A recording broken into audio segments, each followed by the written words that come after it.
Hey everybody, I don't know if you can hear that noise, but for 3 days now it's been irritating. I'm trying to figure out what it is.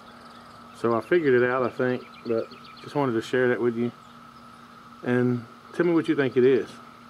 See, it's not man-made, it's a natural noise. And I'm not talking about the birds chirping. I have another camera set up farther away from where I'm talking to actually try to pick the sound up.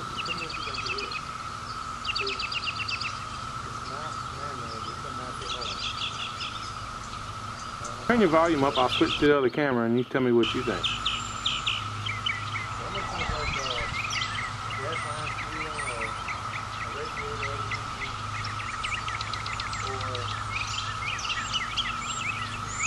It almost sounds like a gas line spewing, or a radiator overheating, or just air leaking out. That's what it sounds like. An air valve or something is broke somewhere and it's just leaking out air. But that's not what it is. It's something natural. It happens every few years, or every so many years around here. See if you can't guess what it is. I'd appreciate all the comments, video responses, feedback, whatever you can give me. It took me 3 days to figure it out myself. Thanks for watching. Hope y'all can figure it out for me.